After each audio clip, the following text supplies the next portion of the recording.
Ons kom vanaand by die laaste hoofstuk van hierdie weekse praatjies, as jy dit so wil noem, of die laaste preek van hierdie reeks, en dit handel dan oor die transformasiebeweging.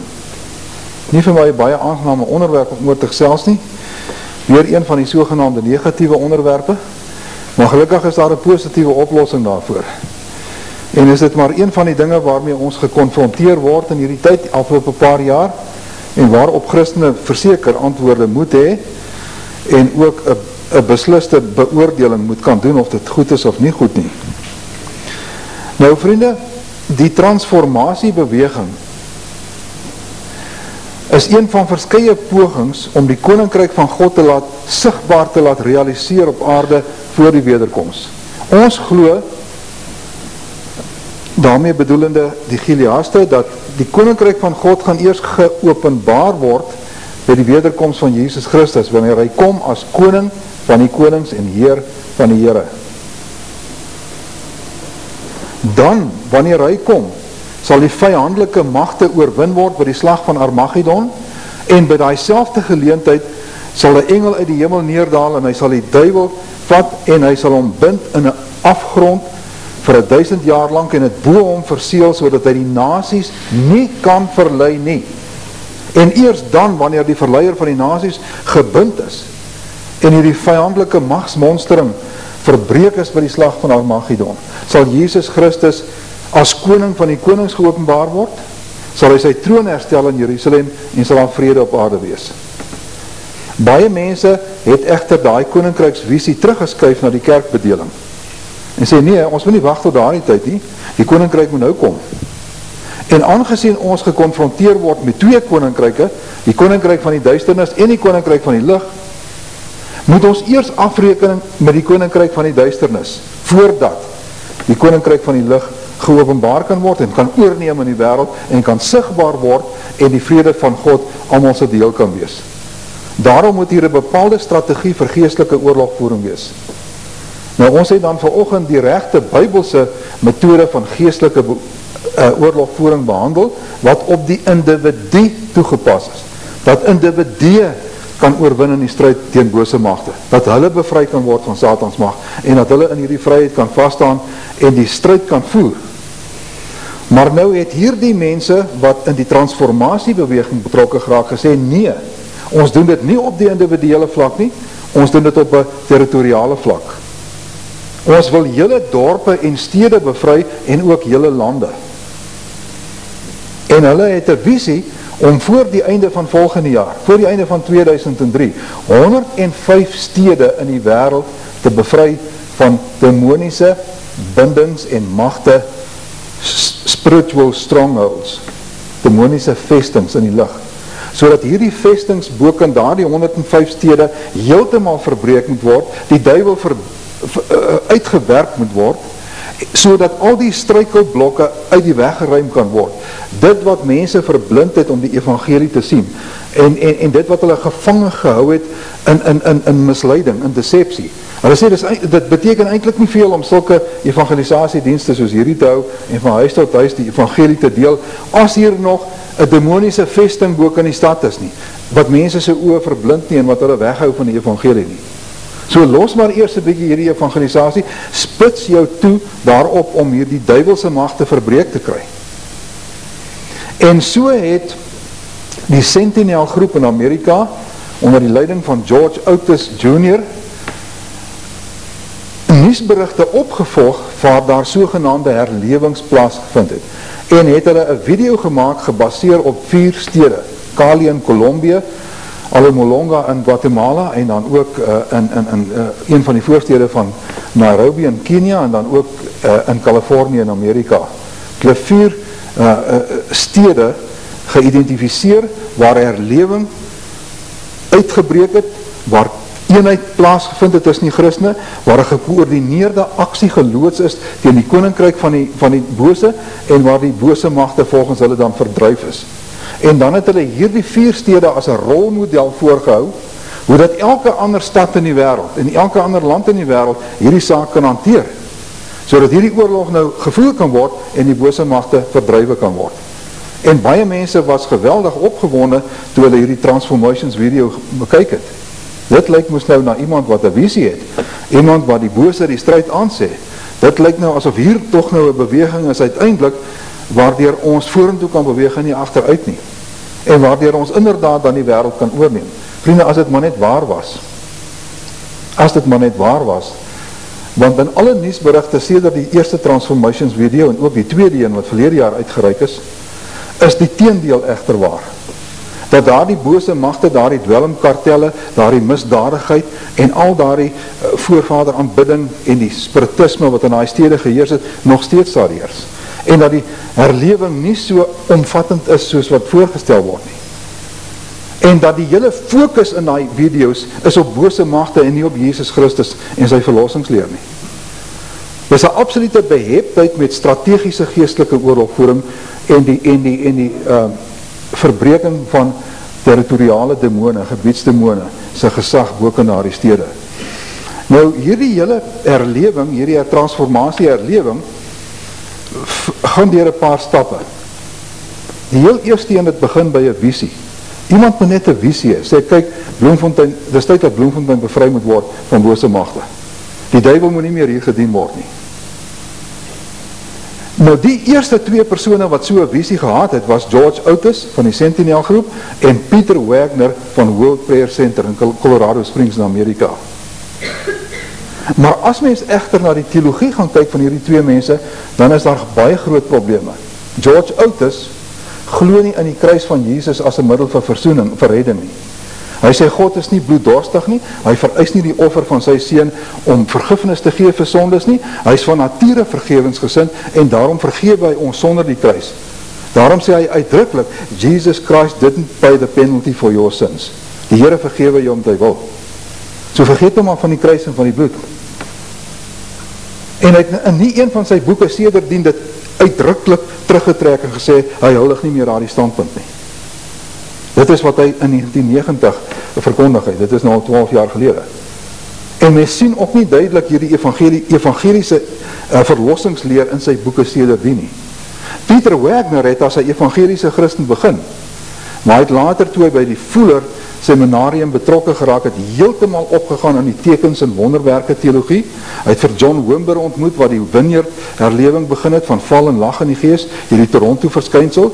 Hy het begin met 'n hele benadering van 'n verenigde postdenominasionele kerk van die 21ste eeu, waarin alle kerkgrense moet verdwyn, alle gemeentes en kerke moet een word, hulle moet 'n gekoördineerde front teen die koninkryk van die duisternis vorm, en dan moet hulle so oorwin.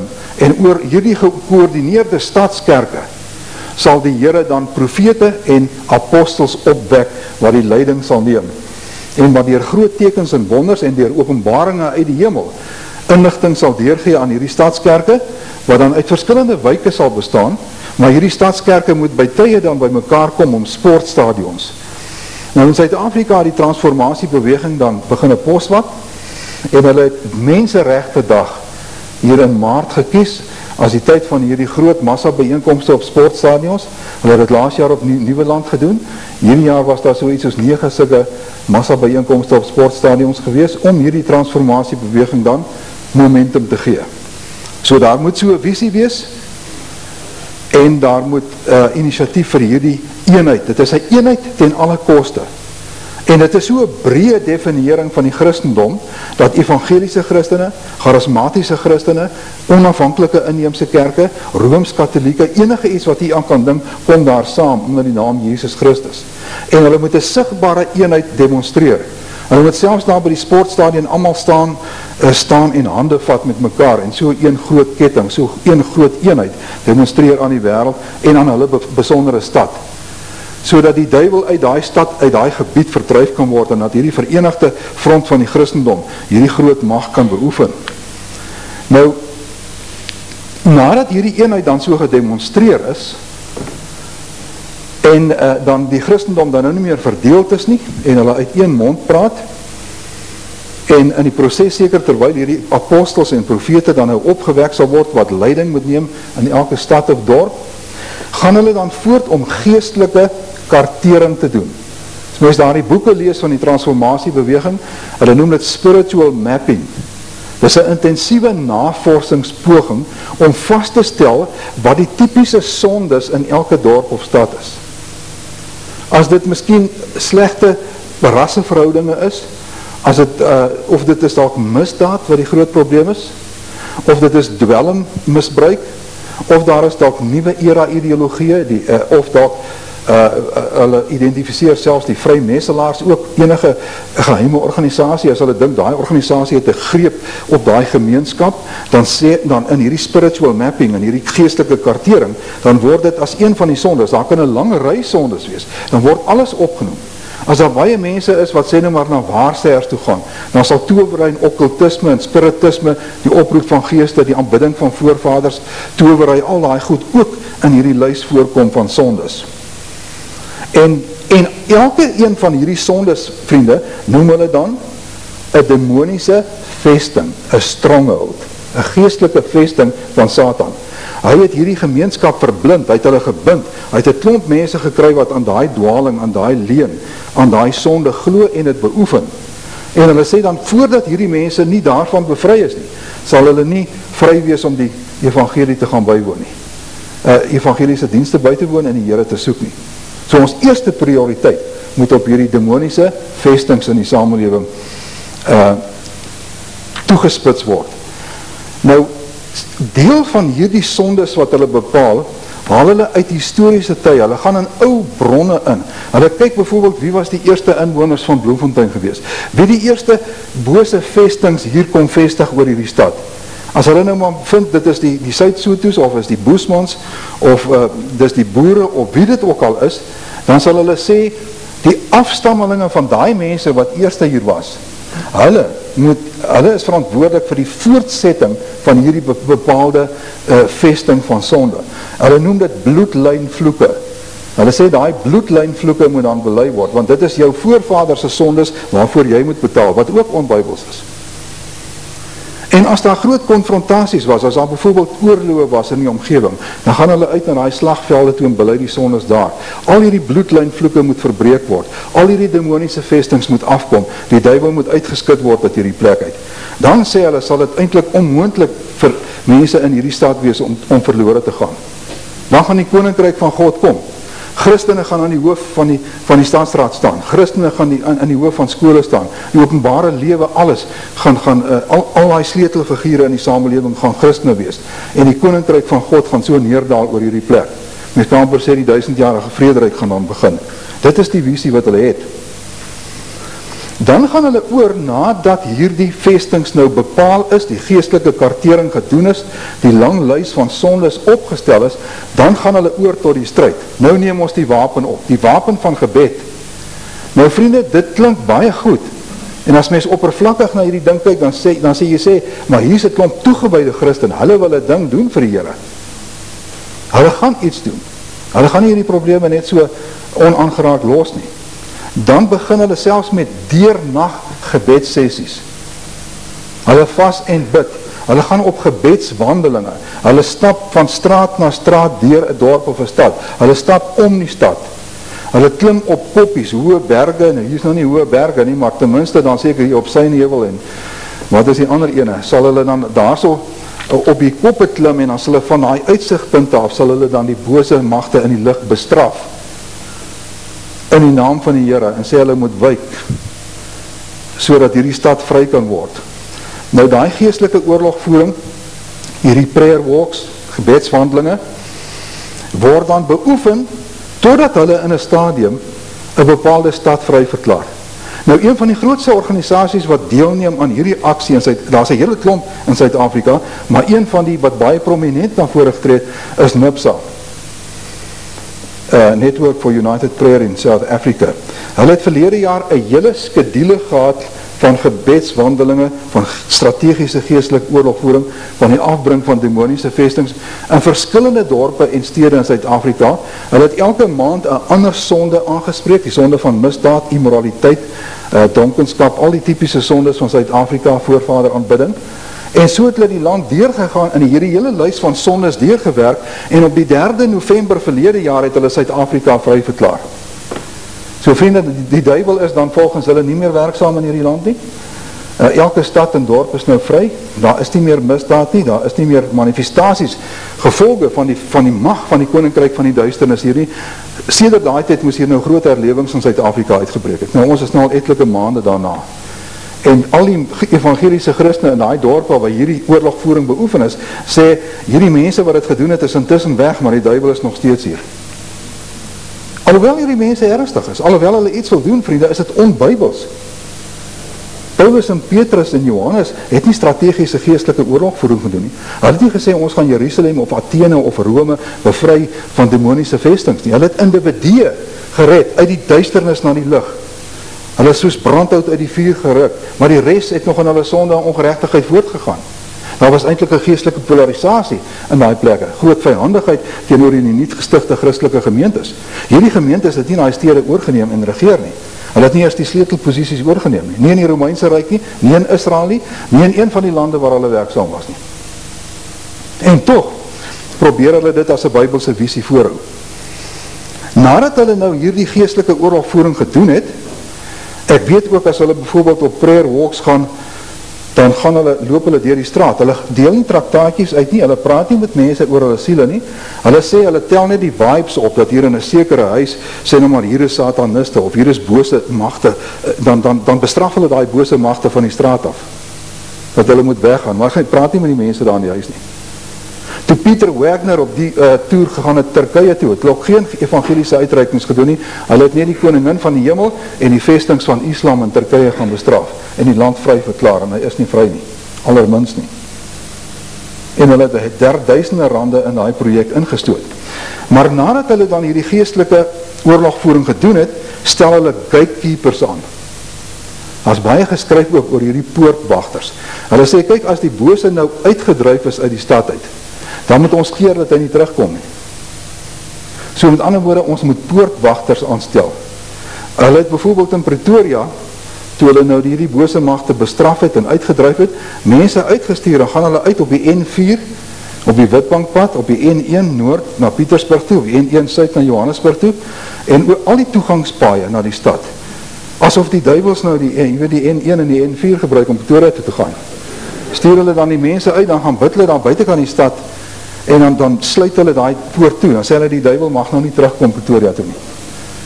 En toe vind hulle uit later, maar hier kom baie demoniese invloede in Suid-Afrika in, jy weet, van deur oorseese toerisme. Toe het hulle 'n sterk vesting van gatekeeping, poortwagte by Kempton Park gaan opstel, om te keer dat daar nou nie bose invloede dan via die internasionale lughawe van Johannesburg daar vanaf inkom nie. Weereens, ek glo ook nie die demone kom met vliegtuie in Suid-Afrika nie. Ons het in Efesiërs 6 gelees, die magte, die owerhede, die wêreldheersers van die duisternis van hierdie eeu, die bose geeste in die lig. En so het hierdie mense dan gegaan en die toegangsweë gaan afseel, sodat die duivels dan nie kan terugkom nie. En dan, vriende, as dit gedoen is, nou is die terrein reg vir massa evangelisasie. Nou gaan groot herlewings uitbreek. Die kerke gaan oorvol word. Die mense gaan buite in die strate staan. Hulle gaan luidsprekers opsit. Hulle het sulke tonele ook afgeneem op plekke waar daar wel 'n groot toestroming tot kerke was.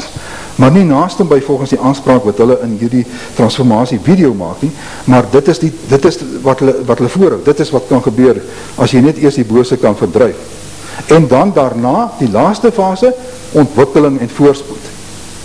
Nou sê hulle, kan jy veilig in die aande in die strate rondloop, daar is geen misdadigers nie, hulle gaan jou nie besteel en beroof nie, hulle gaan jou nie doodmaak vir jou selfoon nie, die tronke gaan leegloop, daar gaan nie meer misdaad in die stad wees nie, die dwelmkartelle gaan opbreek, daar gaan nie meer dwelmhandel wees nie, soos na die 2 Suid-Amerikaanse stede, wat hulle ook as voorbeelde genoem het, en dan kry hulle verskillende mense om te getuig, en sê hulle, sedert hierdie herlewing uitgebreek het, is ons nou weer vry in hierdie stad. Nou kyk ons uit nuusberichte sederdien, dan sien ons, daar was nog meer terroriste aanvalle, en mense hou kerk achter 12 voet hoë mure, met doringdraad, lemmetjiesdraad, boek aan dit, as gevolg van terroristegroepe, wat nog steeds in kerke ook ingaan, om mense aan te val, verskeie katholieke priesters ook, wat sederdien doodgeskiet is in die stede, en ook van ander kerke, so dit is heeltemal 'n valse beeld wat voorgas, maar sê hulle, daar gaan voorspoed uitbreek. In die een stad in Guatemala, wys hulle selfs op die video, dat die mense net sulke lang wortels kweek en sulke groot beete. Hulle sê, dit is vreeslik, dit is nou 'n voorspoedsgolf, hierdie groente is wat so groot is en so aan. En daarna het berigte gekom wat wys dat 'n sekere proewe wat moet gedoen is, dit het niks met hierdie herlewing te doen nie, en die ekonomiese probleme is eintlik baie ernstig en baie kritiek nog in daai besondere stede en ook in daai hele lande. Colombia is nog steeds ook 'n dwelmbasis van waar baie dwelmmiddels na die res van die wêreld uitgevoer word. Maar sê hulle hierdie voorspoed gaan nou kom. Daai tipiese voorspoed van die 1000-jarige vrederyk. Dat daar gaan voorspoed wees in die natuur, in die skepping gaan normaal functioneer, daar gaan groot reënval wees, en daar gaan vrede wees, en hulle gaan van hulle swaarde pikkers mee, en van hulle spiese snoeimeste, nie meer sal die een nasie teen die ander nasie oorlog maak nie, so alle misdaad, alle konflik, alle konfrontaties en so aan, al hierdie dinge sal eindig. Nou vriende, hierdie dinge het deur die Vrystaat ook gegaan. Ek wil net vir die aanhaal hierso, uit die kwartaalblad van die NG Kerk se vroue liga in die Vrystaat, die November 1998 uitgawe van die kwartaalblad van die NG Kerk se vroue diens in die Vrystaat. Nou ek gaan net so 'n paar aanhalings uit hulle artikel self. Wat hulle blootstelling hulle gehad het aan hierdie strategiese geestelike oorlogvoering van NIPSA, van Benny Mostert, en hoe hierdie een proponent wat nou die artikel geskryf het, dit opsom. Hulle sê, geestelike oorlogvoering is 'n saak wat in ons dag baie aandag geniet. Oral word kursusse en seminare oor die onderwerp aangebied en gelowiges stroom na hierdie kontroversiële, doch avontuurlike geleenthede. Toch lyk dit of daar nie 'n versadigingspunt kom in hierdie saak nie. Proponent Johan Silje het homself deeglik in die onderwerp ingegrawe en hy sê onder meer die volgende daaroor. En ek haal aan. Sogenaamde geestelike oorlogvoering het sy ontstaan in die charismatiese kerke. Een van die vernaamste kenners, Peter Wagner, het verskeie publikasies oor die onderwerp die lig laat sien. Hy bied ook spiritual warfare bootcamps aan om gelowiges prakties vir die oorlog teen Satan voor te berei. Die hele affære het by bevrydingsbedienings begin, waar die autoriteit oor Satan deur Christus aan gelowiges toegesê word, na aanleiding van die interpretasie van sekere skrifgedeeltes soos Efesiërs 2 en die wapenrusting in Efesiërs 6, dit wat ons vanoggend gelees het. Navorsers en sendlinge het gevoel dat daar op 'n grootskaalse wyse gepoog moet word om ook bose magte uit stede en ander strategiese plekke te verdryf. Verskeie tegnieke is voorgestel en op plekke soos die Bermuda Triangle toegepas. Laasgenoemde plek is bekend vir die feit dat talle skepe en vliegtuie oor die jare in die omgewing verdwyn het.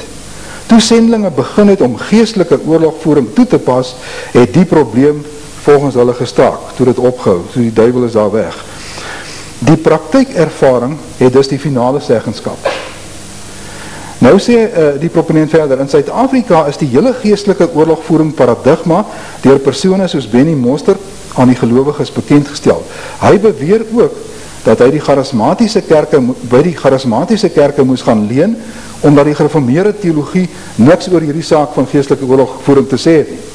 Gereformeerde theologie sê die duiwel is gebind, los hom maar uit. Aspekte soos gebiedsdemone, die bind en ontbind van Satanse werke, die bestraffing van Satan, duiweluitdrywing, gebedsoorlogvoering, geestelike kartering, gebedswandelinge en magsdemonstrasies, om maar net 'n paar te noem, het na vore gekom. Hierdie magsdemonstrasies, hulle noem het power encounters, as hulle nou hierdie duiwels uitdryf, soms uit individue en soms, soos ek sê, dan vanuit 'n hele dorp of stad. Hierdie power encounters het na vore gekom. Al hierdie konsepte word uit die woord verdedig en daar word geglo dat God dit in die laaste dae aan sy kerk geopenbaar het. Daarom spreek die ervaring, visioene, drome, visies ensovoorts die finale woord. So vergeet dan, as dit nie in die Bybel staan nie, die Here het dit nou deur sy Heilige Gees aan hierdie profete en apostels geopenbaar en hy wil hê ons moet dit nou doen en ons moet die wêreld nou oorneem. Dan sê hy verder in die artikel, Benny Mostert en ander het seminare die land vol gehou om hierdie nuwe inligting aan gelowiges deur te gee en om hulle vir die oorlog te mobiliseer. Alles word in die naam van gebed gedoen, sodat dit nie moet lyk of die mense met die duiwel gepreoccupeerd is nie. Die rede waarom ek so fel oorkom, is omdat ek self by hierdie seminare betrokke was en die effek van die hele aangeleentheid aanskou het. Dit sê hierdie proponent, seker intussen nou dominee iewers is. Dit is interessant om op te merk hoe dat 'n mens deur hierdie nuwe standpunte geïndoktrineer kan word. Die nuwighede word as iets uit die hemel bestempel en alle vorige geloofstandpunte word se muur verwerp en as onchristelik bestempel. Mechanismes word gebruik om die toenemende suggestiviteit te bewerkstellig, wat veroorsaak dat vreemde oortuiging soms sonder kritiek aanvaar word. Dit is net 'n nuwe openbaring, ek aanvaar dit, of het in die Bybel staan of nie. Nou hardloop ek met hierdie ding. Die geestelike stryd vereng en Satan word as die enigste voorwerp in die stryd genoem. Dit is egter so dat die sondige natuur en die wêreld ook voorwerpe en vyande in die stryd is. Ons opdrag in die hantering van Satan is om hom te staan, standvastig in die geloof. Daar is nergens sprake van 'n autoritaire benadering nie. Deurdat die gelowige in die naam van Jesus Christus tot God bid, staan hy in die skaduwee van sy koning. Die gelowige het nie persoonlike gesag nie, maar die gesag van die oorwinning in Jesus Christus. Ons bly nederig en afhanklik van Christus, daarom bid ons tot God om die duiwel te bestraf. Ons bestraf hom nie, God bestraf jou. Nou, jy sien vriende, dit is nou wat nou uit hierdie tydskrif na vore gekom het, en dit is sommige van die, kom ons sê, negatieve reaksies teen hierdie nuwe benadering van strategiese geestelike oorlogvoering, en toch is daar 'n groot groep mense wat nou gaan. Nou is daar 'n klomp mense in die kerke wat dit verwerp, en as 'n klomp wat dit aanvaar. Hierdie jaar, verlede maand, sy menseregte byeenkomste was swakker bygewoon as verlede jaar. En toch is daar nog baie mense wat geweldig opgewonnen is oor hierdie ding, en sê, maar dis die oplossing van Suid-Afrika. Ons moet hierdie land nou oorneem, ons kan hom nie oorgee aan hierdie sondes en valse vestings van die duiwel nie. Maar die groot punt wat ek nou reeds gemaakt het, daar is dan reeds 'n intensieve poging gedoen om verlede jaar, om hierdie vestings af te breek, en nie een van hulle is afgebreek nie. Die misdaad het nie afgeneem nie, die dronkenskap het nie afgeneem nie, die vreemde godsdienste het nie afgeneem nie. Nie een van hierdie dinge het beduidend afgeneem nie. Maar nou gryp hierdie mense strooihalms. Soms is daar so bietjie statistiek is, as hulle sê die misdaad is so bietjie af in Kaapstad, sê hulle daar sy. Ons het die ding gedoen. Maar dit is maar 'n baie klein stukkie getuienis, dat hierdie grootskaalse strategie geslaag het, vriende.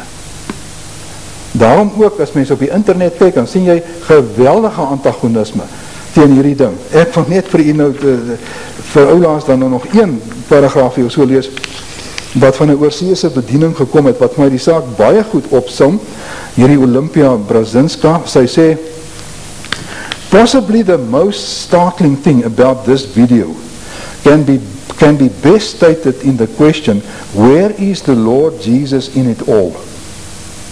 Indeed, where was he?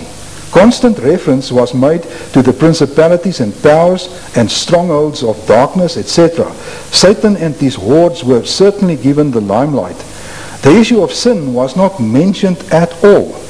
Obviously, sin was not considered the root of all problems experienced by these communities. The emphasis instead was always on principalities and powers being the cause of the evil, and prayer, fasting, and unity being the agent of salvation. This brings us to the whole modern teaching on spiritual warfare and territorial spirits, which transformations promotes. New and extra biblical revelations are the foundation to this. What is more, techniques and strategies need to be followed in order to see the desired result. The collective formula is known as strategic spiritual warfare. Nou ja, vriende, maar net nog 'n mislukte poging om te doen wat die Bybel nie gesê het wat ons moet doen nie. Nou wil ons net ter samevatting en om u weer die regte perspektief te gee wat die Bybel vir ons gee, dan wil ek net dit vir u sê, vriende, en moet dit nou nie in 'n negatiewe sin ervaar nie. Maar die Bybel praat nie van so 'n reformasiebeweging aan die eindtyd nie, maar van 'n deformasiebeweging. Van groot verval in die wêreld. Van grootskaalse probleme waarvan ons moet kennis neem. Want te midde van hierdie klimaat van verval en toenemende sonde, moet die kerk van Christus staande bly. Moet ons bly uitbeweeg met die evangelie. Moet ons nie die stryd gewonne gee nie. Maar ons moet nie hierdie vergesigte visie sê, dat ons dink ons gaan die hele wêreld oorneem vir die Here voor die einde volgende jaar, en daai 105 stede bevry nie. Die jongste nuus wat ek nou gehoor het, hulle het nou al 50 stede op hulle lys, wat hulle as bevry verklaar. Nou as iemand van my so as stad kan wys en is regtig so, dan sal ek dit sterk oorweeg om so toe te emigreer. Maar dit is bloot net nie so nie. Nou vriende, ek wil hier 'n paar dinge noem wat die Bybel sê van hierdie eindtyd, van die deformasie. Die eerste ene kry ons in Psalm 11. As die fundamente omvergegooi word, wat kan die regverdige doen? Die Here toets die regverdige, maar sy siel haat die goddelose en die wat geweld lief het. Hy sal op die goddelose vangnette vuur en swaal laat reën, en 'n gloeiende wind sal die deel van hulle beker wees. Vriende, ons leef in 'n tyd waarin die fundamente omvergewerp word. Die fundamente van die ou orde word omvergewerp, sodat die wêreld plek moet maak vir die nuwe wêreldorde. Die ou Christelik nasionale lewens en wêreldbeskouing moet weg. Christelike onderwys moet weg. Christelike moraliteit moet weg. Christelike norme moet weg in die samelewing. Dit moet plek maak vir 'n multigodsdienstige dispensasie. En so word die fundamente omvergewerp. Nou vra die psalmis, in hierdie tyd wat ons nou leef in die eindtyd, wat hierdie fundamente so omvergewerp word, is ons oplossing 'n transformasiebeweging, of wat moet ons nou doen? Nou sê hy nee, hier's twee redes waarom die Here dit toelaat. Die eerste rede is, die Here toets die regverdige. Vriende, die Here toets vir jou en my. Hy toets ons. Die Here sê in die laaste dae sal ek my dorsvloer deur en deur skoonmaak. Hoe word die dorsvloer skoongemaak? Die perde hardloop daaroor en die kalf en die koring word van mekaar geskei. Ons word in benoudheid gebring. Ons kry swaar. Ons word beproef. En die Here wil die beproefdes kom haal. Die wat hom nie sal verloon as dit swaar gaan met hulle nie. Daarom is dit ook 'n tyd van toetsing, van suiwering, van loutering vir die kinders van die Here. Vir ons. Wat sê hy van die goddelose? Vir hulle die groot verdrukking. Die Here sal oor die goddelose vuur en swaal laat reën en 'n gloeiende wind sal die deel van hulle beker wees. Dis al die oordeele van die komende groot verdrukking. Die wraak van God, vriende, gaan oor die goddeloses uitgestort word. Die goddeloses gaan nie ophou bestaan nie. Hulle gaan nog steeds in groot getalle aanwesig wees en die toorn van God gaan oor hulle uitgestort word.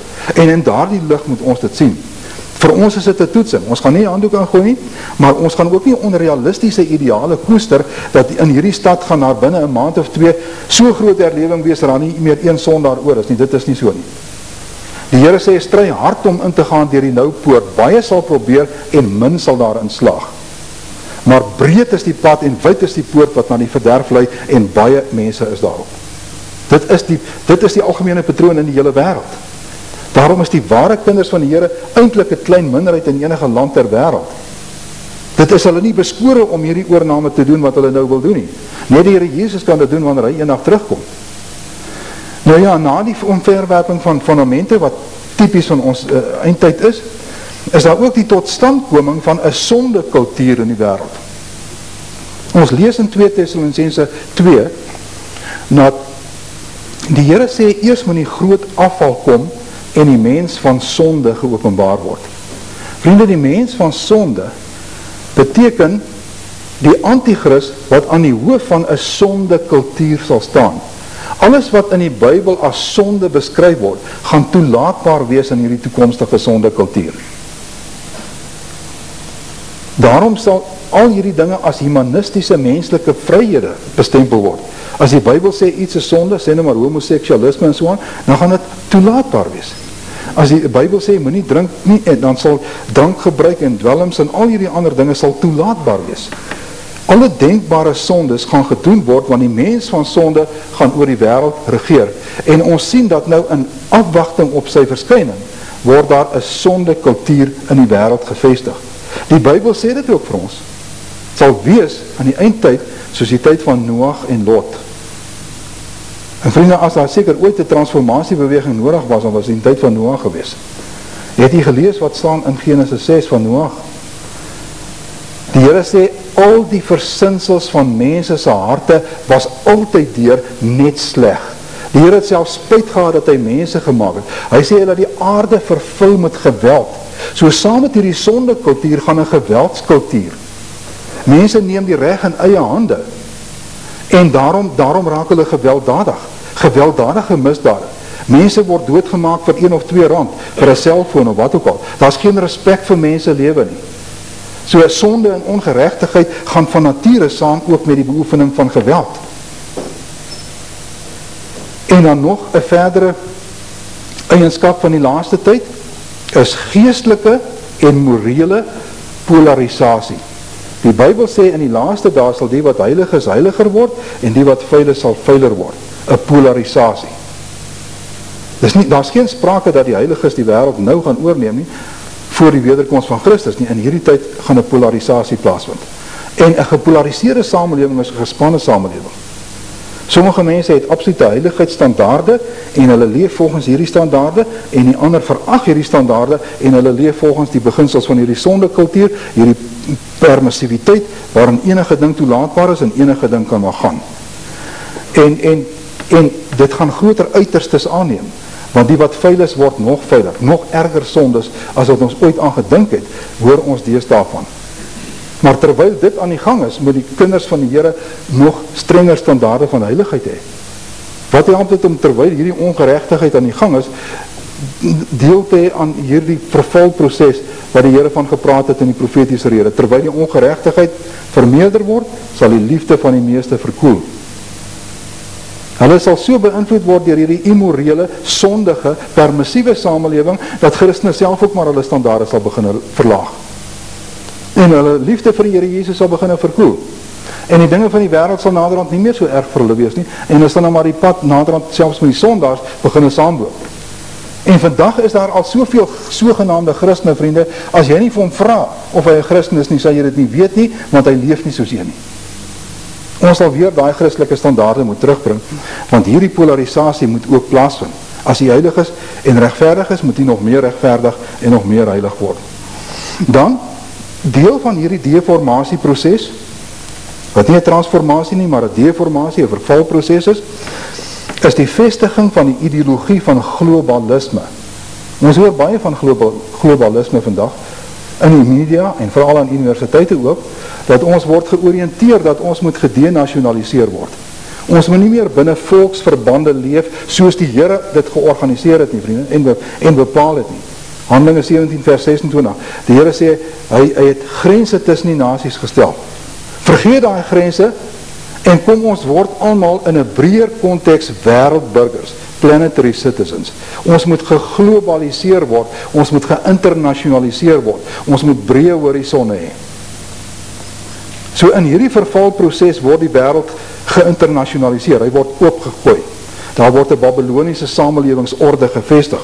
Ons vind dat daar in die wêreld politieke globalisme plaasvind, deurdat die Verenigde Nasies beweeg in die rigting van die skepping van 'n wêreldregering met uitvoerende magte, sodat die wêreld geglobaliseer kan word, dat daar 'n een wêreldregering kan wees. Ons leef in 'n tyd van godsdienstige globalisme, waarin alle kerke eers saamkom en dan eventueel ook alle gelowe onder een dak. Sodat godsdienstige globalisme, die intergeloofsbenadering, die multigodsdienstige denke, nader aan die enigste norm in die hele wêreld sal wees. En dan leef ons ook in 'n tyd van morele globalisme, of die immoraliteit, die sondekultuur, word ook 'n wêreldtendens, dat oral in die wêreld, weer deur die media, veral deur die TV, word hierdie immorele lewenstyl, hierdie sondekultuur, word hy uitgebrei na alle nasies toe.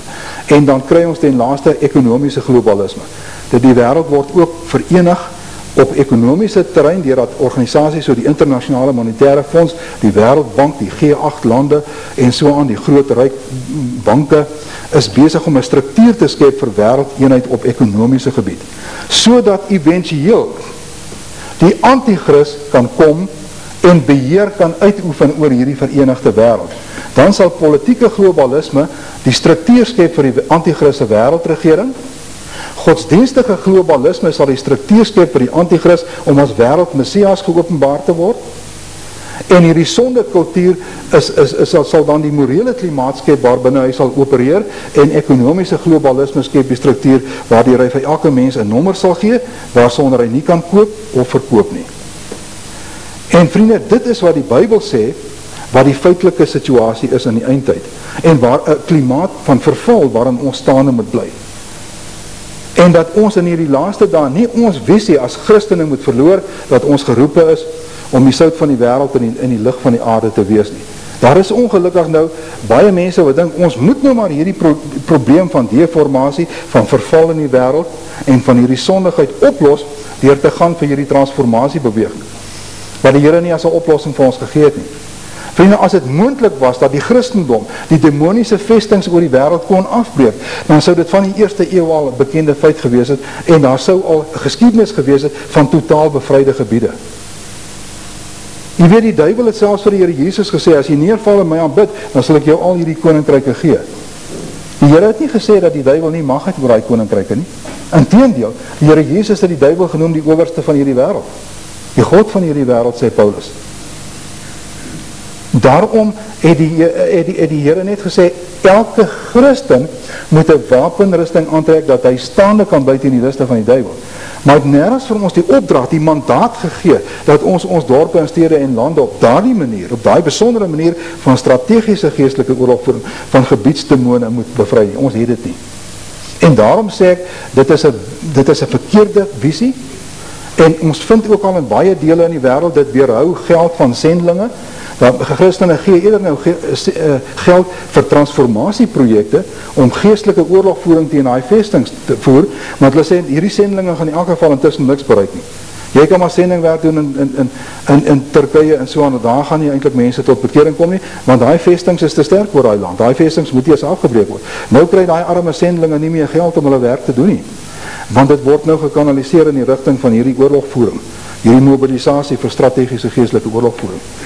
Nou dit is dan hulle oplossing, sê ons gaan nie daarvoor nie, ons gaan vir individuele geestelike oorlogvoering, ons moet oorwinnend leef, daar is 'n stryd vir ons as individue om te stryd, maar hierdie stryd gaan voordeur in Suid-Afrika, in Kimberley, in elke dorp, in elke stad, inteendeel hy gaan hewiger word, want die Bybel sê, hierdie groot monstering van anti-christelike magte, gaan uitloop op die slag van Armageddon.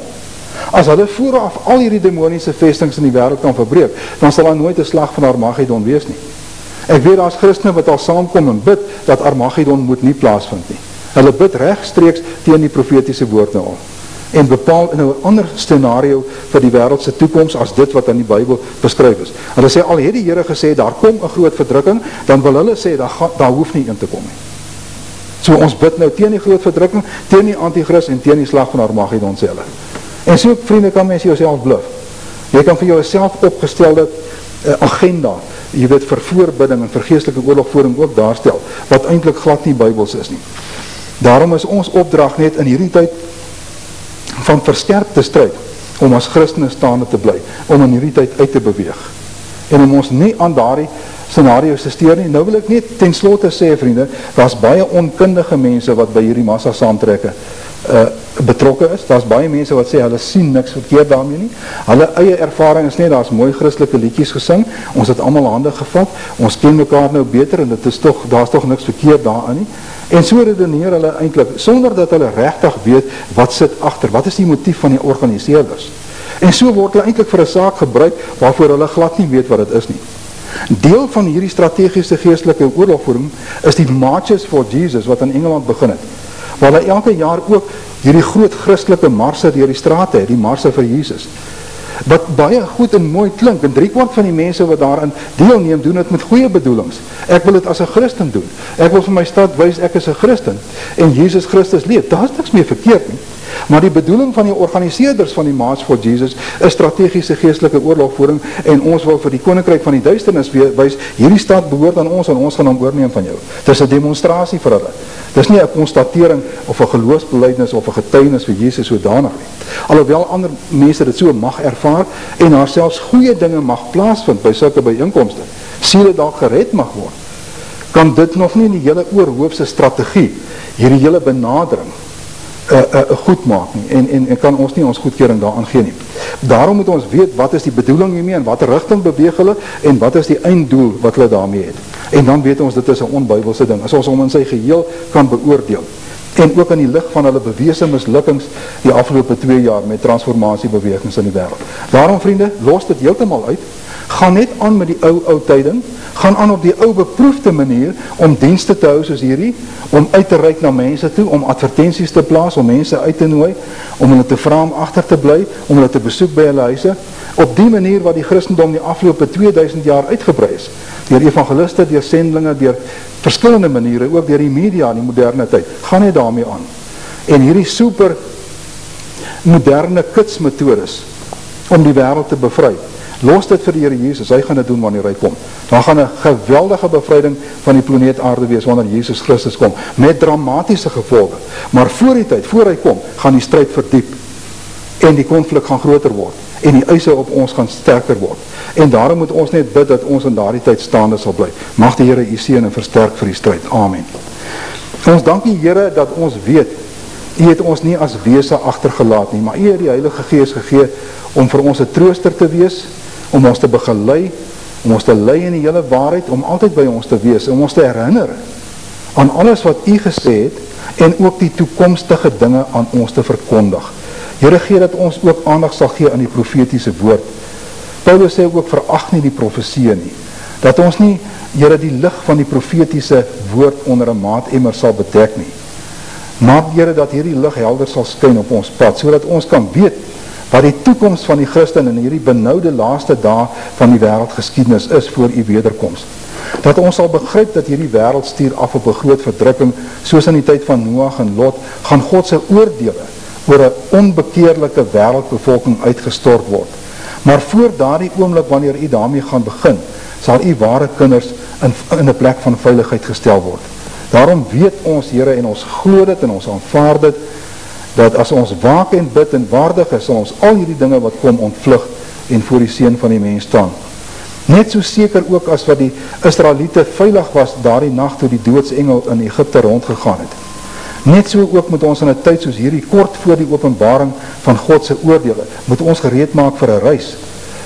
Die bevrydingsreis van die verlostes. Daardie oomblik, Here, wanneer ons die basuin sal hoor en ons weggeruk sal word na hemelse plekke toe, dan sal die stryd vir ons verby wees. Maar dan weet ons, Here, vir hulle wat agterbly, gaan dit die uur van duisternis wees, die uur van beproewing wanneer die hele wêreld op die proef gestel gaan word. 'n Tyd van oordeele en verdrukking soos daar van die begin van die wêreld nooit gewees het en nooit weer sal wees nie. En as daardie dae nie verkort is nie, sal geen vlees gered word nie. Here, hoe belangrik is dit nie dat ons hierdie waarskuwings ter harte moet neem nie, dat ons moet reageer daarop nie, dat ons moet seker maak dat ons waak en bid en gereed is vir die wederkoms nie, dat ons nie in hierdie tyd van groot verdrukking wat oor die wêreld gaan kom, dat deel van hierdie goddelose wêreld is, wat van u afvallig geraak het nie. Here, maar dat ons waardig geag sal word, om in daardie nag, daardie dag, of wat tyd van die dag op die nag, het ook al sal wees, Here, u stem te hoor, wanneer u sal sê, kom op hierheen. Here, wanneer daardie basuin geklank sal weer klink, en wanneer ons dan ons hemelse tuiste sal beerwe, en wanneer die stryd vir ons verby sal wees. Dankie, Here, dat ons weet, u is 'n genadige en 'n lankmoedige God. U roep almal op tot bekering. Maar uiteindelik gaan dit tog so wees dat al die miljoene wat nie aggeslaan het op u vriendelike uitnodiging om na u toe te kom vir vergifnis van sondes nie, uiteindelik, Here, sal maai wat hulle gesaai het. Uiteindelik in hierdie groot verdrukking sal kom waarin baie mense sal sterf. Here, ons gun dit vir niemand nie. Daarom wil ons in 'n tyd soos hierdie met groter ywer as ooit tevore die boodskap van u liefde en reddende genade uitdra. Here, seën ook baie Christene wat op 'n dwaalweg beland het, deurdat hulle oë geopen mag word om die dwalinge in te sien en hulle ook van daardie dwaalweë af te bekeer terug, Here, om werklik weer bybelgelowige evangeliese Christene te wees, wat nie gelei word deur moderne apostels en profete wat op grond van buitebybelse openbaringe valse inligting aan mense deurgee en hulle mobiliseer vir dinge waartoe die Bybel ons nie opgeroep het nie. Maar dat ons net na die stem van u Heilige Gees sal luister en net dit sal doen wat in u onfeilbare woord vir ons opgeskryf is. Dan, Here, sal ons nie links of regs van u pad afwyk nie en met goeie gevolg handel oral waar ons gaan. Ons dank u daarvoor in die naam van Jesus Christus. Amen.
vir haar gelê is nie, dis Jesus Christus. Daar is net een manier om gered te word, is Jesus Christus, maar dis 'n fondament, want ek nog nie die hele huis nie, nou moet ek die huis bou, my nuwe lewe moet op Christus verrys. En as iemand op die fondament bou, goud, silwer, kosbare stene, hout, hooi en stoppels, elkeen se werk sal aan die lig kom, want die dag, dis nou vir die regterstoel, sal dit aanwys, omdat dit deur vuur geopenbaar gemaak word. En die vuur sal elkeen se werk op die proef stel hoe danig dit is. As iemand se werk bly staan, wat hy daarop gebou het, sal hy loon ontvang. As iemand se werk verbrand word, sal hy skade ly, alhoewel hy self gered sal word, maar soos deur vuur heen. Kan jy sien, vriende, dat baie Christene gaan sleg dop in daai toets. Wanneer hulle rekenskap van hulle lewe na bekering moet gee, gaan dit blyk dat hulle met hout, hooi en stoppels, verganklike, nietige dinge, wat nie die vuurproef van God se oordeel kan weerstaan nie, dat hulle lewens daarvolgens gelei het. Weet nie wat is dit, vriende? Dis dinge wat nie sonde is nie, want 'n Christen moet onder die bloed bly, daar is geen ruimte vir sonde in jou lewe. Moenie dink die regterstoel van jou reinig van sonde. Sondaars kan nie daarvoor om verskyn.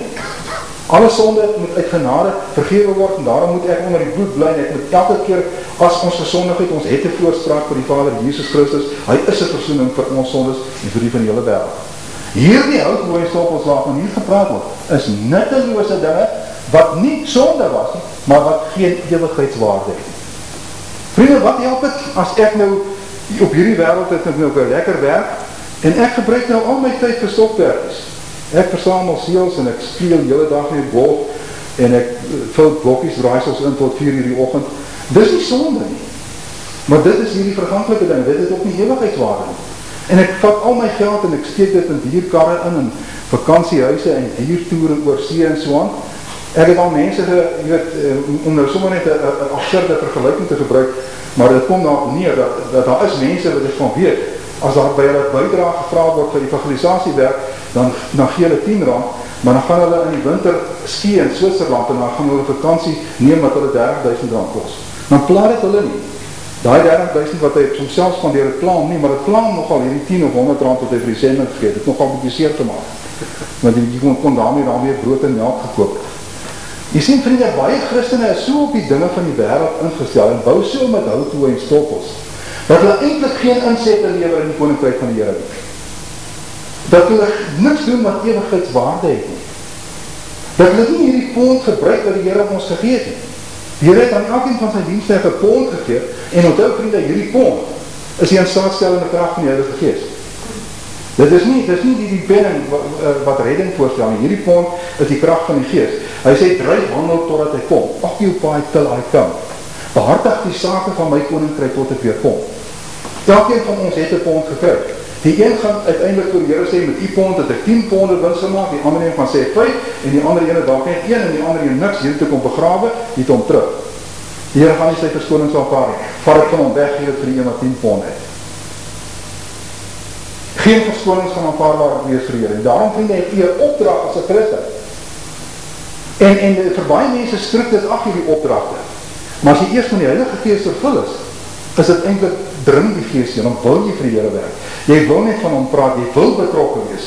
Dis nie 'n kwessie dat daar dan 'n swaak oor jou opkop aan die Here het nou gesê ek moet werk en nou moet ek dit maar doen nie. Dan wil jy vir die Here werk. 'n Vleeslike Christen kan nie vir die Here werk. Want die vlees kan God nie baat nie. En hy kan homself nie onderwerp aan die wet van God nie, want dit kan ook nie. Dit is kontra sy hele natuur. Jy skram weg van bid hier af. Jy skram weg van die dinge van die Here af. As jy in die vlees is, die vlees wil nie daarmee bemoei nie. Die vlees wil met die dinge van die wêreld besig is. Daarom is die leer van heiligmaking so nodig. Maar vriende, nou moet ons kom by hierdie 5 vrae. Dit is nodig om te weet dat die Here ten minste 5 krone gaan gee as genadeloon. En dat u nou maar so lang kan dink wat die antwoord op die vraag gaan wees. Die eerste vraag is, het jy heilige lewe? En daar is spesifiek 'n kroon wat beloof word in die Bybel vir heiligmaking. Dit is 1 Korintiërs 9. Jy weet, Paulus het destyds toe hy in Griekeland gaan sending werk. Weet jy dat die Olympiese Spele is toe al gevier in Griekeland gehou? En ook die Isthmiese Spele. Daar was 2 sulke groot appetiet by inkomste, en Paulus het dit bygewoon. Hy het gesien hoe hierdie atlete absoluut alles insit om te oefen, hoe hulle is 'n liggame kastei, hoe hulle ure lank langs die paaie draf om die marathon te hardloop, jy weet, en hoe hulle absoluut hulle self van alles onthou. Hulle eet nie verkeerd nie, hulle rook nie, hulle drink nie, hulle doen niks wat hulle liggaamse prestasies negatief kan affekteer nie. Hulle sit alles in vir daai een kort oomblik van glorie daar op die podium. As hy daar kan staan as 'n oorwinnaar en hy kry 'n verwelklike laurierkrans wat hulle om sy nek hang. Net vir daai een oomblik sal hy maande lank sy liggaam kastei en al hierdie dinge doen vir daai kroon. Nou sê Paulus, maar ons Christene is in die wedloop van die lewe, in 'n groter wedloop as die Olympiese spele of die Ismiese spele. Hy sê, lê dan af elke las en die sonde wat ons so maklik omring en loop met volharding die wedloop wat voor ons lê, die oog gefestig op Jesus, die leidsman en volëinder van die geloof. Hierdie laste is hierdie dinge wat wêreldse dinge wat jou aftrek van die Here af. Dis hierdie goed wat al jou tyd en geld en aandag in beslag neem. En as jy hierdie laste om jou het, en die sonde wat jou so maklik omring, dan is dit soos iemand wat met 'n nat armiejas probeer om die Congress marathon te hardloop. Hy sal nie eens 10 kilometer kom, hy sal jy wys gewonnen gee, die wedloop. Nou hier, in 1 Korintiërs 9, waar Paulus hierdie vergelyking maak, sê hy, weet julle nie dat die wat op die baan hardloop, wel allemaal hardloop nie, maar dat een die prys ontvang, hardloop dan so, dat julle dit sekerlik sal behaal. En elkeen wat in 'n wedstryd deelneem, onthou hom in alles. Hulle nogal om 'n verwelklike krans te ontvang, maar ons, 'n onverwelklike krans. Hier is die onverwelklike kroon vir 'n heilige en diensbare lewe. Ek hardloop dan soos een wat nie onseker is nie, ek slaan met die vuis soos een wat nie in die lug slaan nie, maar ek kastei my liggaam en maak dit diensbaar, dat ek nie miskien terwyl ek vir ander gepreek het, selfverwerklik is nie. Paulus sê, ek moet ook vir die Here werk. Ek moet ook wedstryd fiks word. Ek moet my ook in alle dinge onthou. Ek moet ook in hierdie groot wedloop deelneem. Ek moet ook my liggaam kastei en diensbaar maak. Ek moet werk vir die Here, sodat hy my nie daar verwerk in daai dag, en ek dalk met leë hande bestaand voor hom staan. Johannes sê ook, nou my kinders bly in hom, sodat ons vrymoedigheid kan hê wanneer hy verskyn en nie bestaand van hom weggaan, by sy wederkoms nie. Jy sien, dit is die eerste een, onverwelklike kroon vir 'n heilige lewe. En dit, vriende, berei die weg vir die ander 4 krone. As jy hierdie ene kan kry, as jy heilige lewe, en jy het 'n diensbare lewe gehad, en jy was vervul in die gees, en jy het jouself diensbaar in die koninkryk gemaak, dan is daar ander terreine van diens waarvoor die Here jou gaan beloon. As jy echter nie hiervoor kwalifiseer nie, as jy gediskwalifiseer vir die ander 4 ook, dan as jy onder die groep wat gaan staan met leë hande, gered asof jy 4 jaar, daai 1 Korintiërs 3 Christen, daai toos en jaloesheid en tweedrag, daai mense wat nie vaste spyse kon eet nie, maar net melkkosies, wat by die dinge van die begin vastgesteek het, en nie voortgegaan het aan die volmaakheid. Nou, dit is dan die eerste vraag, het jy heilige lewe? Nou, as jy ja kon antwoord, en jy kon daai kroon kry, die onverwelklike kroon vir heilige lewe, dan is die tweede vraag eintlik, dan sal jy seker met afwachting daarna luister, het jy siele vir die Here gewen? Vriende, en jy moet nou maar vandaan die vraag vir jyself antwoord. Het jy al 'n siel vir die Here gewen? Of jou huweliksmaat, of jou kinders, jou broer of jou suster, jou vriende, jou bure, jou collega's, ander mense daar buitekant? Maak nie saak wie, was jy al instrumenteel vir die redding van ander siele? Regstreeks of onregstreeks? Jy het of self gegaan of jy het ander gehelp om te gaan, maar jy was betrokke by evangelisasiewerk en die redding van siele. As jy dit wel kan sê, dan sal jy ook 'n kroon kry. En Paulus sê vir die Thessalonisense, wie anders as julle is ons blydskap of hoop of kroon van roem in die teenwoordigheid van ons Here Jesus Christus by sy wederkoms. Paulus sê vir hierdie gemeente, julle, kyk, hy het eers 'n evangelisasiediens daar gehou, toe het siele tot bekering gekom, toe stig hy die gemeente daar in Thessalonika.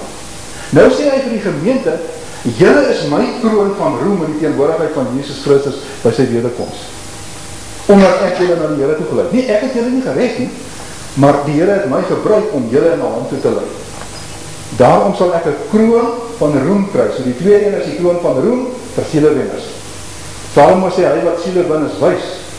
Daniel sê in Daniel 12, Hy sê, die wat baie tot regverdigheid geleid, sal skyn soos die sterre vir ewig en altoos in die koninkryk van die Here eendag.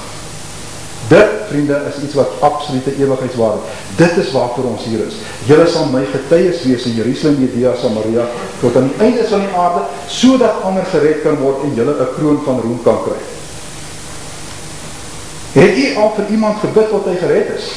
Ek weet van maas wat nie moedeloos geword het nie, en wat al meer as 40 jaar vir hulle kinders gebid het, voordat hulle gered is.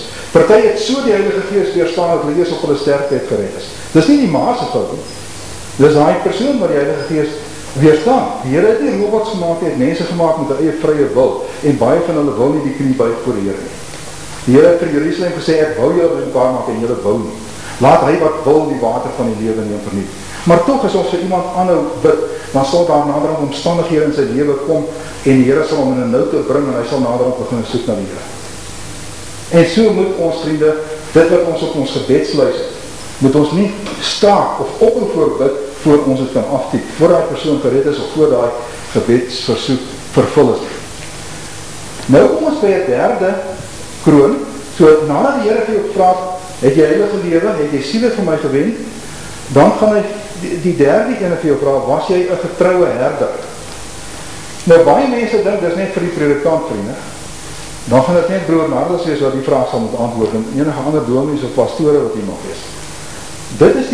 Dis vir pastorale werk. Dis eintlik vir enige een wat verpligtinge het vir die geestelike opbouing van ander mense. Dis die onderwyser, die onderwyseres, die sonnaskool onderwyser, die ma met kinders. Jy het 'n pastorale plig. Jy moet ander geestelik versorg. Nadat hulle gered is, moet jy leer om alles te onderhou wat die Here ons beveel het. Maar spesifiek predikante as pastors het die opdrag tot die pastorale versorging van 'n hele gemeente.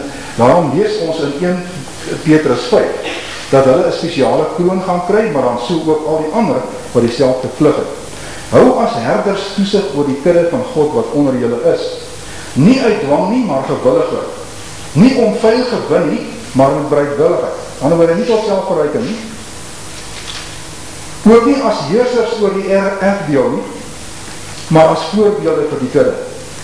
Anderwoorde nie klein goedjies wat daar op 'n troontjie sit en wat ontoeganklik is. Nie as heersers oor die erfdeel, as voorbeelde vir die kudde. En wanneer die opperherder verskyn, dis nou met die wegraping, sal julle die onverwelklike kroon van heerlikheid ontvang. Hier het ons die kroon van heerlikheid. Hier is die onverwelklike kroon, dan die kroon van roem, en hier het ons die kroon van heerlikheid vir getroue herders. Vriende, en ek wil net vir u sê, moet nie sommer net aanvaard dat elke herder vandag wat hiervan weet is 'n getroue herder. Ek wil nou nie negatieve dinge van herders sê, maar weet jy, in Amerika het soveel predikante teruggeval geestelik en in skandalige sondes beland, dat daar eintlik 'n ondersoek was na die oorsake vir hierdie verskriklike toestand onder herders. En in hierdie ondersoek, wat uit 'n groot aantal gevalle studies bestaan, is dat te bepaal dat daar 3 hoofredes gewees het vir die geestelike veragtering van herders. Die een was geld gewees, mense het geld begin najag. Die ander een was roem en eie eer, daai eie ek, jy weet, daai grootheidswaan. En die derde een is buite-egtelike verhoudings. Hierdie 3 sondes het gemaai onder predikante in Amerika. Dis besig om te maai onder predikante in ons eie land. Dis besig om te maai onder gewone lidmate. Hoe kan jy 'n getroue herder wees as dit vir jou gaan om vuil gewin? As jy 'n heerser is oor die erfdeel. As jy jouself allerhande geheime sondes veroorloof wat die wêreld nie sien nie, maar die Here sien dit. As die opperherder verskyn, gaan hy jou miskien die onverwelklike kroon vir getroue herders gee nie. Jy sal jou waarskynlik nie eers voor sy regterstoel verskyn nie. Sal hier agterbly in die wegraak. So dit is 'n belangrike saak vir om heilig voor die Here te leef en om hierdie plig ook na te kom as vir die geestelike versorging vir mense wat aan jou sorg toevertrou is. En 'n predikant is die grootste. Paulus sê, hy kon amper nie slaap in die nag nie, jy weet weens al die bekommernisse van al die gemeentes en al die afvalliges wat daar is. Soos hy vir die Efesiërs ook gesê het, ek weet dat na my vertrek brede golwe onder julle sal inkom en die kudde nie sal spaar nie. Hoe moes hy nie intree vir hulle nie? Want hy weet, hy moet eendag verantwoording gaan doen vir die Here, vir hierdie mense. So vriende, beywer hy ook daarvoor, om hierdie vraag te kan antwoord, of jy 'n getroue herder was. Was jy 'n goeie voorbeeld vir jou vrou en kinders, vir jou gesinslede, vir jou kollegas? Het jy 'n herderlike funksie aanvaar? Het jy ander mense geestelik aangehelp, bemoedig, vir hulle gebid, goeie leesstof gegee, uitgenooi na Bybelstudies toe? Daar's baie maniere waarop jy hulle geestelik kan bemoedig en versorg. Dra mekaar se laste, bid vir mekaar, moenie net in jouself dink of jouself leer. Reik 'n bietjie uit na ander vriende. Dis die opdrag van die Here aan sy woord. Nou dis die derde kroon. Die vierde ene gaan oor die kroon vir martelaar. Die kroon van die lewe vir Christen martelaar. Die Here sê aan die gemeente aan Smyrna, hy sê, die duiwel gaan sommige van julle in die gevangenis werp en julle vervolg. Hy sê, wees getrou tot die dood toe en ek sê jou die kroon van die lewe gee. Vriende, omdat ons nie meer eintlik weet wat is Christen martelare vandag, en vergeet baie mense, dat daar miljoene en miljoene Christen martelare deur die eeuwe was. Reg van die eerste eeuw af, mense wat gemartel is vir hulle geloof in die ou Romeinse Ryk, in die middeleeuwe deur die Rooms-Katholieke Inquisitie, later van tye in die communistische wêreld en tans weer in die islamitiese wêreld, het miljoene mense hulle lewe vir hulle geloof afgeloop. En die Here bemoedig hulle. Hy sê, moenie kompromie maak, sal self jou lewe bedryf nie, wees getrou tot die dood toe, en ek sal jou die kroon van die lewe gee. Maar nou gaan het ook nie net oor die wat nou op 'n brandstapel gesterf het, of wat doodgemaak is oor hulle geloof nie. Dit gaan ook oor die wat swaar vervolg is. Ons lees in Jakobus 1 vers 12. Hy sê, salig is die broer, Jakobus 1 vers 12, salig is die man wat versoeking verdra, want as hy die toets deurstaan het, sal hy die kroon van die lewe ontvang wat die Here beloof het aan die wat hom lief het. So die kroon van die lewe gaan ook vir die wat 'n swaar toets deurstaan het. Daar's baie mense wat swaar kry, vriende. Daar's baie mense wat in rolstoele sit, daar's baie mense wat blind is, daar's baie mense wat verlam is, daar's baie mense wat in tronke sit, daar's baie mense wat op verskillende maniere swaar kry. Hy sê, wees hier weer eens, jy moet die toets deurstaan. Jy moet getrou bly tot die einde. Moenie verbitterd raak. Weet jy, baie mense raak ons verbitterd as die Here hulle swaar beproef, as daar 'n toetsing oor hulle kom. Die Here versoek nie maar hy kan toetsen oor jou bring, om jou te toetsen of jy hom werklik lief het. Weet jy wat doen baie mense as hulle getoets word? As hulle nou, sê nou maar, 'n negatiewe ervaring kry, 'n kind wat siek word, 'n kind wat sterf, een of ander swaar beproewing wat oor hulle kom, 'n bankrotskap, wat ook al, hy verloor sy huis, hy verloor sy werk, dan raak baie mense verbitterd teenoor die Here. Dan sê hulle, hoekom God dit oor my gebring het?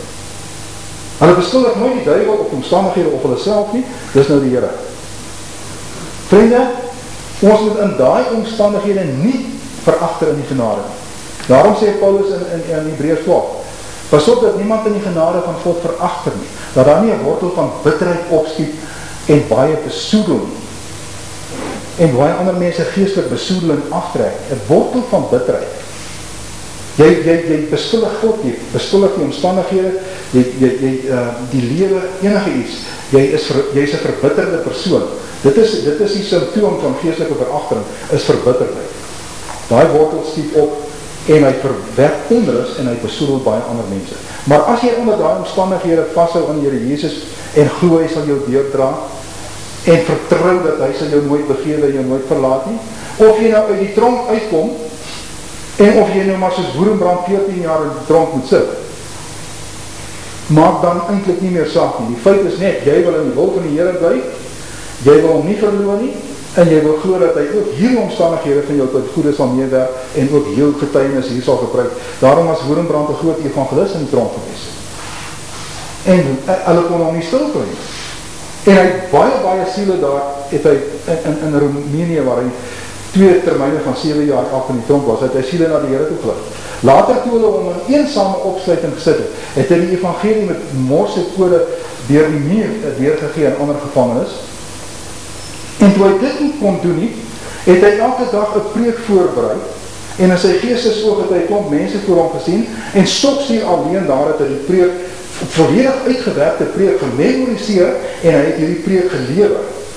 En toe hy uit die tronk uitgekom het hy nog steeds al hierdie preke geken, en dit ter boek gestel, in het boek Sermons in Solitary Confinement.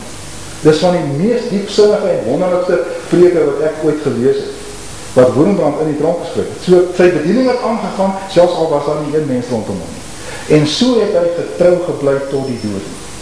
En so is hierdie mense, vriende, gaan die kroon van die lewe kry, Christen martelare. So die vierde vraag wat die Here aan jou kan vra, was jy bereid om vir my naam te ly? Vergeet hierdie voorspoedse evangelie, vergeet hierdie gebede van Jabes om nog ryker te word en nog lekkerder te lewe. Was jy getrou aan die Here gewees, was jy bereid om te ly? Aan ons is dit genadiglik gegee om nie alleen in Christus te glo nie, maar ook vir hom te ly. Ons moet deur vele verdrukkinge in die koninkryk ingaan. Ons sal saam met hom regeer, as ons ook saam met hom gelei het. Ons is nou vriende, vreemdelinge en bywoners in 'n wêreld wat die mag van die bose lê. Ons word nou verdruk en vervolg terwyl van ons geloof en bespot, en ons word in diskrediet geplaas en ons word oor ons uitgestoot. Is jy bereid om onder daai omstandighede vas te staan en te ly vir die Here, of gaan jy maar liewer stil bly en saam met die sondaars van Sondag? So hierdie martelaarskroon is nie net vir die wat op die brandstapel gesterf het nie, vir almal wat moes ly, en dit geld eintlik maar die meeste Christene, wat dikwels 'n swaar toets kry, beproewing wat oor hulle kom, lyding wat oor hulle pad kom, hoe hulle dit hanteer, of hulle eerbaar deur daai situasie gaan, of oneerbaar in bitterheid en in ongeloof verval. Daarvoor is 'n kroon. Nou die 15e is vir my 'n baie interessante kroon. Die 15e is die kroon vir 'n wederkomsgerigte lewe. Die Here gaan vir jou vra, het jy my wederkoms liefgehad? Jy weet in die wederkoms wat nou so min verkondig word, vriende. Die Here wil mense eintlik so aanmoedig om dit wel te doen, dat Paulus kort voordat hy in Rome tereggestel is, deur onthoofding, toe hy sy laaste brief geskryf het, die tweede brief van Timotheus, het hy gesê, ek word alreeds as 'n drankoffer uitgegiet en die tyd van my heengaan is naby. Ek geweet, is nou baie naby die einde. Toe sê hy vir Timotheus, ek het die goeie stryd gestry, ek het die wedloop voleindig, ek het die geloof behou. So ek het nie teruggeval nie, die Here nie verloor nie. Ek het deur al hierdie dinge gegaan. Verder is vir my weggelê die kroon van die geregtigheid, wat die Here die regverdige regter my in die dag sal gee. En nie aan my alleen nie, maar ook aan almal wat sy verskyning liefgehad het. So daar is 'n kroon van geregtigheid vir elkeen wat die verskyning van Jesus liefgehad het. Nou vriende, is dit nou maar net iemand wat hou van die onderwerp van die wederkoms en die wegraping, of is dit iemand, ek dink laasgenoemde, dis eerder iemand wat wederkoms gerig geleef het. En as ek uitsien na sy koms, vriende, dan verklaar ek myself tot 'n bywoner en 'n vreemdeling. Hier is iemand wat nie eens 'n burgerskap op hierdie wêreld het nie. Ek behoort nie eens aan hierdie goddelose wêreld en sy koninkryk nie. Hy sê vir die Filippense, want ons burgerskap is in die hemel van waar ons ook verwag die Here Jesus Christus, wat ons vernederde liggaam van gedaante sal verander om gelijkvormig te word aan sy verheerlikte liggaam. Dis wat op daai oomblik van die wegraping kan gebeur. Ek sien daarna uit met reikhalsende verlange.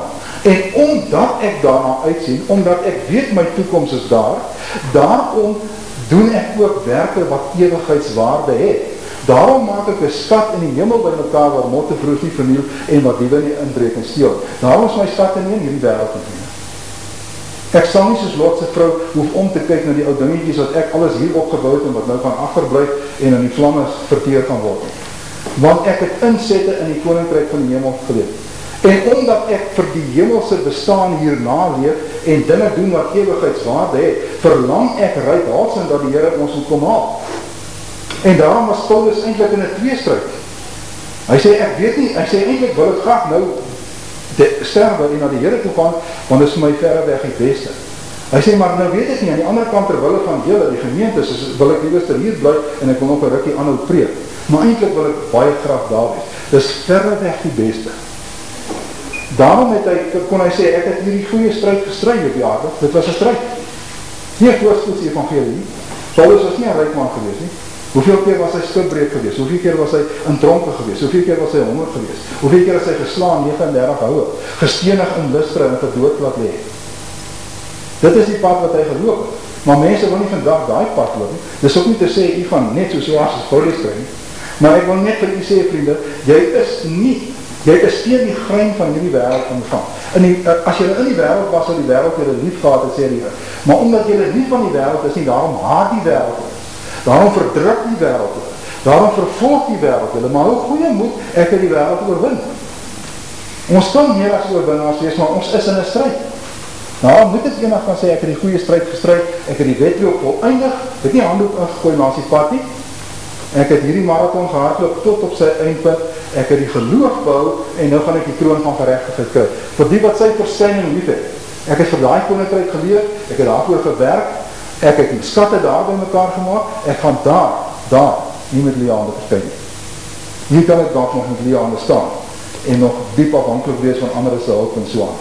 En ek kan laaste hier so wees, maar daar wil ek nie laaste wees nie, daar wil ek nie deur die Here weggewys word, omdat ek ongehoorsaam en ontrou was nie. So vriende, as jy ooit weer dink aan die wegraking, na die Here ons kom haal, dink aan die afspraak, dink aan die eindpunt, voordat jy jou hemelse woning gaan kry, voordat jy al die hemelse heerlikheid gaan kry, voordat ons nog saam met Christus as konings in sy koninkryk sal kom regeer, het ons 'n afspraak voor die regterstoel van Christus, en moet ons rekenskap van ons lewe na bekering gee. Daarom moet jy nie doen wat baie mense nou doen, om werke van toewyding heeltemal te diskrediteer in 'n Christense lewe nie. Jy moet eerder dit doen wat hier in Efesiërs 2 staan. Daar staan, uit genade is julle gered, en saam opgewek en saam wat sit in hemelse plekke. Hy sê, deur die geloof en dit nie uit julle self nie, dit is 'n gawe van God. Nie uit die werke nie, sodat niemand mag roem nie. Maar nou kom ons by fase 2, die lewe na bekering. Want ons is sy maaksel, geskape in Christus Jesus, tot goeie werke wat God voorberei het, dat ons daarin kan wandel. Wat is die goeie werke wat God vir jou voorberei het? En as jy weet wat dit is, wandel jy daarin? Doen jy dit? As die Here vir jou gesê het, gaan hou dienste, gaan praat met mense, begin met 'n Bybelstudie iewers, begin met 'n bidgroep, of begin om boeke te skryf, of skakel by 'n sekere bediening in, of doen dit, daar is veelvuldige bedieninge in God se koninkryk op aarde.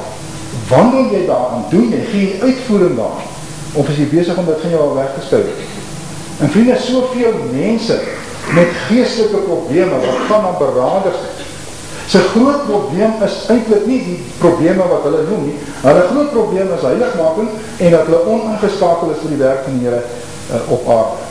Soek die koninkryk van God en sy geregtigheid en al hierdie ander dinge waaroor ons onsself elke dag so verknies, sal vir jou bygevoeg word.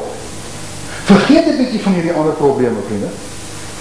Vergeet van jou finansiële probleme, van jou verhoudingsprobleme, van jou gesondheidsprobleme. Ek weet nie van watter probleme alles, mense word so belast met probleme, en soek die koninkryk van God en sy geregtigheid, en jy sal sien hoe hierdie goed uitgesorteer sal word deur die Here. Hy weet wat jy nodig het om vooruit jy vra.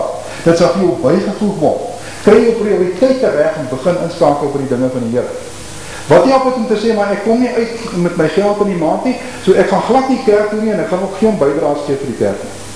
Vriende, ek wil jou waar word, dan gaan jy nog minder uitkom. Jy gaan nog minder uitkom. Maar gaan skakel in by die werk van die Here en kyk hoe sorg die Here vir jou. Want jy is 'n faktor in sy koninkryk, jy is besig om sy opdragte uit te voer, jy is 'n getroue disipel en hy sorg vir sy disipels. Hy sorg vir hulle. Al het ons 'n moeilike harde pad wat ons loop, al is daar baie verdrukking en versoekings en beproewings en so aan, maar die Here dra ons deur, hy sorg vir ons. Ons moet net seker maak dat ons nie die Here van ons prioriteitslys afhaal en sê ons kan nou niks meer doen nie, want al hierdie ander dinge is te veel eisend. Stel die Here eerst in jou lewe en die res sal regkom. Mag die Here ons groot genade gee in 'n tyd soos hierdie, om vas te staan in die vryheid waarmee hy ons vrygekoop het, en om soveel tyd en aandag en energie, en ook geld, enige iets wat die Here gee, ook jou materiële, maar ook jou geestesbates, en ook jou intellektuele bates, enige iets wat jy het, jou stem, jou sangtalent, soos die broer wat hy vanaand gesing, enige talent wat jy het, gebruik dit in die diens van die Here, en die rest sal vir jou bygevoeg word, en jy sal met vrymoedigheid voor hom verskyn, jy sal gereed wees op die dag wanneer die Here ons kom haal. Amen. Ons dank die Here dat ons die groot en wonderlike belofte van die wegraking het, dat ons weet, Here, U gaan ons wegruk in 'n oomblik en 'n oogwink na hemelse plekke, maar ons gaan voor U regterstoel moet staan op daai dag, en ons gaan moet rekenskap gee van onsself. Here, dankie dat U ons hierdie terreine van diens uitgestippel het, dat ons weet, Here, wat belangrik gaan wees en waarna U gaan kyk en waarvoor U ons gaan beloon in daai dag.